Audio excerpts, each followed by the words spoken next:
Shalom, Ibu Bapak, Saudari dan Saudara yang terkasih dalam Tuhan. Kita jumpa lagi dalam Lawatan Hati, dan kali ini adalah episode yang ke-218. Tema kita hari ini adalah puasa dan bela rasa.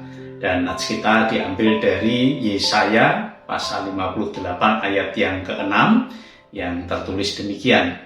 Berpuasa yang kukehendaki ialah supaya engkau membuka belenggu-belenggu kelaliman dan melepaskan tali-tali kuk, supaya engkau memerdekakan orang yang teraniaya dan mematahkan setiap kuk. Ibu bapak, saudari dan saudara, bela rasa adalah sikap moral yang menggerakkan kita untuk ikut merasakan apa yang dirasakan oleh orang lain, khususnya mereka yang sedang menderita, sehingga kita terpanggil untuk menolong mereka. Nah, jika demikian, apa hubungan antara bela rasa dengan puasa? Puasa, seperti kita tahu, adalah berpantang makanan dan minuman yang dilakukan secara sengaja untuk jangka waktu tertentu, juga dengan tujuan tertentu. Puasa sesungguhnya sudah dikenal dalam masyarakat Israel kuno dan sering dilakukan dalam rangka perkagungan atau untuk menunjukkan kesedihan atau duka cita, atau juga sebagai tindakan keagamaan atau untuk menunjukkan kesalehan. Sebagai tindakan keagamaan, puasa dilakukan untuk memperkuat dedikasi atau penyerahan diri seseorang ketika ia datang kepada Tuhan, baik dalam ibadah bersama maupun dalam doa pribadi. Nah, puasa juga dilakukan sebagai tindakan untuk merendahkan diri, untuk menyatakan kesungguhan dalam pertobatan, dan juga ketika seseorang memohon pertolongan Tuhan.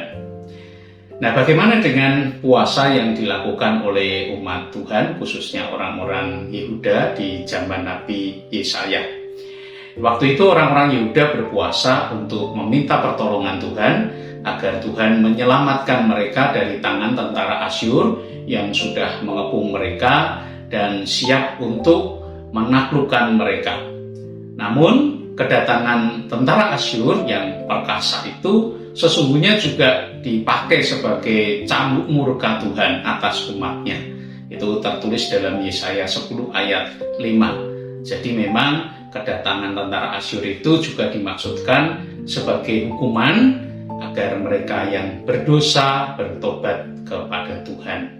Nah, dengan demikian puasa yang mereka lakukan seharusnya juga disertai dengan kesungguhan untuk bertobat. Nah, pertobatan inilah yang rupanya belum mereka lakukan. Karena itu dalam Yesaya 58 ayat 3 dan 4 kita dapat membaca bahwa Tuhan tidak mengindahkan puasa mereka. Umat Tuhan yang merasa telah berpuasa sesuai dengan aturan keagamaan mereka pun protes kepada Tuhan. Namun Tuhan menjawab protes mereka dengan menunjukkan apa yang salah di dalam puasa mereka. Mereka memang berpuasa, namun mereka masih tetap bersikap mementingkan diri sendiri, menekan orang-orang yang tidak berdaya, dan juga melakukan tindak kekerasan untuk mendapatkan apa yang mereka inginkan. Tentu saja perilaku seperti itu tidak selaras atau tidak konsisten dengan ritual puasa yang mereka lakukan. Mereka berpuasa untuk merendahkan diri di hadapan Tuhan, namun bersikap arogan terhadap sesama. Mereka berpuasa agar Tuhan melepaskan mereka dari kelaliman musuh, namun mereka justru melakukan kelaliman terhadap sesama.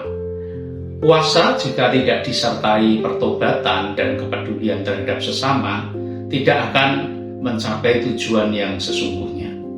Ibu bapak, saudari dan saudara, Rabu depan tanggal 22 April tahun 2023 merupakan Rabu Abu yang juga merupakan awal dari masa Prapaskah. Selama masa Prapaskah kita diajak untuk berpuasa bersama. Karena itu marilah kita melakukannya dengan sungguh hati sebagai latihan rohani untuk merendahkan diri di hadapan Tuhan, juga untuk menyatakan pertobatan kita dan menyatakan kepedulian kita terhadap sesama. Selamat menyambut masa Prapaskah dan sampai jumpa dalam lawatan hati berikutnya.